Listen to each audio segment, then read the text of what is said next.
إن الحمد لله نحمده ونستعينه ونستغفره ونعوذ بالله من شرور أنفسنا ومن سيئات أعمالنا. من يهده الله فلا مضل له ومن يضلل فلا هادي له، وأشهد أن لا إله إلا الله وأشهد أن محمدًا عبده ورسوله. فإن خير الحديث كتاب الله، وخير الهدي هدي محمد صلى الله عليه وسلم، وشر الأمور محدثاتها وكل محدثة بدعة وكل بدعة ضلالة وكل ضلالة في النار. فأعوذ بالله السميع العليم من الشيطان الرجيم. بسم الله الرحمن الرحيم. الرحمن على العرش استوى. رب اشرح لي صدري ويسر لي أمري واحلل عقدة من لساني يفقهوا قولي. سبحانك لا علم لنا إلا ما علمتنا إنك أنت العليم الحكيم. حاضرین جمعہ، بزرگوں اور دینیوں ملی بھائیوں، جو عقیدہ کتاب و سنت سے تواتر کے ساتھ ثابت ہے اور جس پر اہل سنت والجماعت کا اجماع ہے، وہ یہ ہے کہ اللہ رب العالمین ہر جگہ نہیں اور نہ ہی ہمارے دل میں ہے، بلکہ اللہ تعالی ساتوں آسمان کے اوپر عرش پر مستوی ہے، ویسے ہی جیسے اس کی شان کے لائق اور زیبا ہے۔ قرآن کریم میں اللہ رب العالمین نے 6 جگہ پر یہی الفاظ بیان فرمائے، ثم استوى علی العرش، اللہ عرش پر مستوی ہوا، اللہ عرش پر بلند ہوا۔ اور 7ویں جگہ پر اللہ رب العالمین فرماتا ہے سورہ طٰہٰ میں، الرحمن علی العرش استوى، رحمان عرش پر مستوی ہوا۔ اور صحیح مسلم کی روایت ہے، اللہ کے نبی صلی اللہ علیہ وسلم ایک عورت کے ایمان کو جانچنا چاہ رہے تھے تو اس سے پوچھتے ہیں، این اللہ، اللہ کہاں ہے؟ اس نے کہا فی السماء، اللہ آسمان پر ہے۔ پوچھا من انا، میں کون ہوں؟ اس نے کہا انت رسول اللہ، آپ اللہ کے رسول ہیں۔ تب آپ نے فرمایا اعتقھا فإنہا مؤمنہ، یہ بندی ایمان والی ہے، اسے آزاد کر دو۔ تو ذرا اس حدیث پہ غور کیجئے، اللہ کے نبی صلی اللہ علیہ وسلم کسی کے ایمان کو جانچنا چاہتے ہیں تو اس سے پوچھتے ہیں اللہ کہاں ہے، میں کون ہوں؟ وہ کہتی ہے اللہ آسمان پر ہے، آپ اللہ کے رسول ہیں۔ تو اللہ کے نبی صلی اللہ علیہ وسلم کہتے ہیں کہ یہ ایمان والی ہے۔ میرے بھائیوں، یہی عقیدہ اہل سنت والجماعت کے تمام اہل علم کا ہے، ائمہ اربعہ کا ہے، امام ابو حنیفہ، امام مالک، امام شافعی، امام احمد بن حنبل، تابعین، تبع تابعین، صحابہ، سب کا یہی عقیدہ ہے۔ امام ابو حنیفہ رحمۃ اللہ علیہ فرماتے ہیں نقر بأن اللہ علی العرش استوى من غیر ان یکون له حاجہ، ہم اس بات کا اقرار کرتے ہیں کہ اللہ تعالیٰ عرش پر مستوی ہے، لیکن اللہ تعالیٰ کو عرش کی ضرورت نہیں۔ امام مالک رحمۃ اللہ علیہ سے پوچھا گیا، جو 4 اماموں میں سے ایک امام ہیں، کیف استوى، اللہ تعالیٰ کیسے عرش پر مستوی ہے؟ تو بہت غصہ ہو گئے اور کہا الاستواء معلوم والکیف مجہول والایمان به واجب والسؤال عنہ بدعۃ، ہمیں پتہ ہے کہ اللہ عرش پر بلند ہے، عرش پر مستوی ہے، اور اس پر ایمان لانا واجب ہے، اس کی کیفیت نہیں بتائی گئی، اور اس کے بارے میں پوچھنا بدعت ہے۔ تو اہل سنت والجماعت کا یہ ٹھوس عقیدہ ہے کہ اللہ تعالیٰ عرش پر ہے، لیکن عرش پر ہوتے ہوئے ہر چیز کو دیکھ رہا ہے، ہر چیز کو جان رہا ہے، ہر چیز کی نگرانی کر رہا ہے، اور ہماری ایک ایک حرکت سے آگاہ ہے۔ وَهُوَ مَعَكُمْ أَيْنَمَا كُنْتُمْ، تم جہاں کہیں بھی رہو اللہ تمہارے ساتھ ہے، یعنی تمہارے ساتھ علم کے اعتبار سے ہے، تمہارے ساتھ رعایت کے اعتبار سے ہے، تمہارے ساتھ نگرانی کے اعتبار سے ہے، لیکن اللہ تعالیٰ عرش پر ہے۔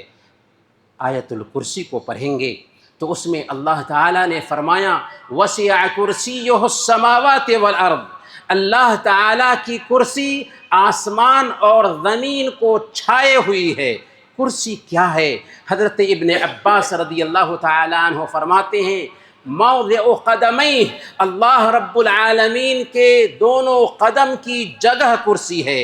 جب اللہ رب العالمین کے دونوں قدم کی جگہ کرسی ہے اور یہ کرسی آسمان اور زمین کو چھائے ہوئے ہے، آسمان اور زمین جس کی عظمت پر ہم سر دھنتے ہیں، اللہ کی کرسی آسمان اور زمین کو چھائے ہوئے ہے۔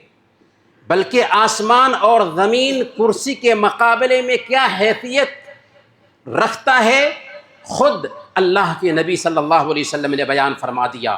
چنانچہ صحیح ابن حبان کی روایت ہے، اللہ کے نبی صلی اللہ علیہ وسلم نے بیان فرمایا یا ابا ذر ما السماوات السبع فی الکرسی الا کحلقۃ ملقاۃ بارض فلاۃ، کہ ساتوں آسمان کرسی کے مقابلہ میں ایسے ہے جیسے چٹیل میدان ہو، صحرا ہو، اس چٹیل میدان اور صحرا میں ایک انگوٹھی ہو۔ ساتوں آسمان جس کی عظمت پر ہم سر دھنتے ہیں، اللہ کے نبی صلی اللہ علیہ وسلم نے فرمایا کہ اللہ کی کرسی کے مقابلہ میں ایسے ہے گویا کہ ایک صحرا ہو، اس صحرا میں ایک انگوٹھی ہو۔ اور پھر اللہ تعالیٰ کا عرش کیا ہے جس پر اللہ مستوی ہے، وَفَضْلُ الْعَرْشِ عَلَى الْكُرْسِي كَفَضْلِ الْفَلَاةِ عَلَى تِلْكَ الْحَلْقَ، اللہ تعالیٰ کا عرش اتنا عظیم ہے، اتنا عظیم ہے کہ ایک صحرا ہو، اس صحرے میں ایک جگہ پر انگوٹھی رکھی ہوئی ہو، یہ دراصل کرسی ہے۔ اور پھر کرسی کی عظمت کیا ہے کہ اللہ کے نبی صلی اللہ علیہ وسلم نے فرمایا آسمان اور زمین کرسی کے مقابلہ میں ایسے ہے کہ جیسے ایک صحرا ہو، اس صحرا میں ایک انگوٹھی ہو۔ اسی لیے اللہ کے نبی صلی اللہ علیہ وسلم نے صحیح مسلم کی روایت کے مطابق حضرت جویریہ رضی اللہ تعالی عنہ کو ایک دعا سکھائی تھی صبح میں پڑھنے کے لیے کہ یہ دعا اگر پڑھ لو 3 مرتبہ تو تم نے جو کچھ بھی ذکر کیا ہے ان تمام اذکار پر یہ دعا بھاری پڑ جائے گی۔ سبحان اللہ وبحمدہ عدد خلقہ ورضا نفسہ وزنۃ عرشہ ومداد کلماتہ، یہ دعا سکھائی تھی۔ اس میں وزنۃ عرشہ ہے کہ اس کے عرش کے وزن کے برابر شیخ الاسلام ابن تیمیہ رحمۃ اللہ علیہ فرماتے ہیں کہ دنیا میں جتنی بھی مخلوق ہے ان ساری مخلوقات میں سب سے وزنی چیز اگر کوئی چیز ہو سکتی ہے تو وہ اللہ تعالیٰ کا عرش ہے۔ جب کرسی ہی آسمان اور زمین کو چھائے ہوئی ہے تو اللہ کے عرش کا کیا کہنا۔ اور اللہ تعالیٰ کے عرش پر ایک پرچی ہے، صحیح بخاری کی روایت ہے، اللہ کے نبی صلی اللہ علیہ وسلم نے بیان فرمایا کہ اللہ تعالیٰ نے کائنات کو پیدا کرنے کے بعد ایک پرچی لکھی جو اللہ کے عرش پر موجود ہے۔ اس پرچی پہ لکھا ہوا ہے ان رحمتی سبقت غضبی، میری رحمت میرے غصہ پر غالب ہے۔ اللہ تعالیٰ کے عرش کے پائے بھی ہیں جس کو 8 فرشتے اٹھائے ہوئے ہیں۔ ان فرشتوں کی صفت اللہ کے نبی صلی اللہ علیہ وسلم نے بیان فرمائی، جیسا کہ سنن ابی داؤد کی روایت ہے۔ اللہ کے نبی صلی اللہ علیہ وسلم نے بیان فرمایا اذن لی ان احدث عن ملک من ملائکۃ اللہ من حملۃ العرش انما بین شحمۃ اذنہ الی عاتقہ مسیرۃ 700 عام، مجھے اجازت دی گئی ہے کہ میں عرش اٹھانے والے فرشتوں میں سے ایک فرشتے کی صفت بیان کروں۔ ان کے کانوں کے لو سے کندھے تک کی دوری کی مسافت 700 سال کی ہے۔ اتنا عظیم فرشتہ ہے جو عرش کو اٹھائے ہوا ہے۔ جب فرشتے کی یہ عظمت ہے تو رب کی کیا عظمت ہوگی، عرش کی کیا عظمت ہوگی، کرسی کی کیا عظمت ہوگی۔ اور میرے بھائیوں، اس عرش پہ ایک قندیل ہے، اس قندیل کی خوبی یہ ہے کہ اس میں شہداء کی روحیں پناہ لیتی ہیں۔ صحیح مسلم کی روایت ہے، اللہ کے نبی صلی اللہ علیہ وسلم نے بیان فرمایا، ارواحہم فی جوف طیر خضر۔ قرآن کی سب سے بہتر تفسیر وہ ہے جو اللہ کے نبی صلی اللہ علیہ وسلم خود بتائیں۔ چنانچہ صحیح مسلم کی اس روایت میں اللہ کے نبی صلی اللہ علیہ وسلم نے بیان فرمایا کہ شہداء کی روحیں سبز پرندوں کے قالب میں ہوتی ہیں اور جنت میں چرتی چگتی ہیں، اور پھر اس قندیل میں جا کر کے آرام کرتی ہیں جو قندیل عرش سے لٹکا ہوا ہے۔ میرے بھائیوں، یہ تفصیل تھی اللہ رب العالمین کے بارے میں۔ اللہ تعالیٰ سے دعا ہے کہ اللہ تعالیٰ ہم سب کو اسی عقیدے پر قائم رکھے اور اسی عقیدے پر وفات دے۔ بارک اللہ لنا ولکم فی القرآن العظیم ونفعنا وإیاکم بالآیات والذکر الحکیم، انہ تعالیٰ جواد کریم ملک بر رؤوف رحیم۔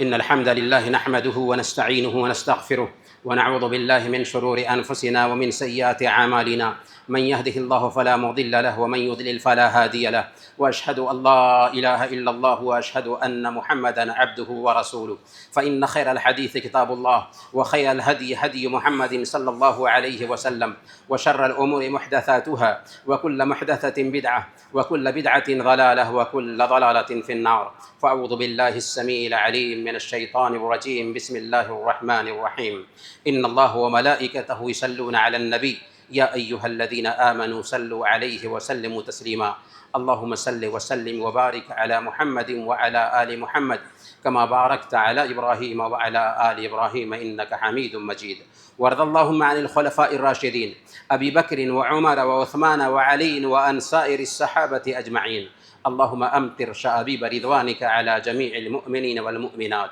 والمسلمين والمسلمات الأحياء منهم والأموات، اللهم لا تدع لنا ذنبا إلا غفرته ولا هما إلا فرجته ولا دينا إلا قضيته ولا حاجة من حوائج الدنيا إلا قضيتها يا أرحم الراحمين، اللهم أعز الإسلام والمسلمين وأذل الشرك والمشركين ودمر أعداءك أعداء الدين، عباد الله رحمكم الله، إن الله يأمر بالعدل والإحسان وإيتاء ذي القربى وينهى عن الفحشاء والمنكر والبغي يعظكم لعلكم تذكرون، اذكروا الله يذكركم وادعوه يستجب لكم ولذكر الله أكبر والله يعلم ما تصنعون۔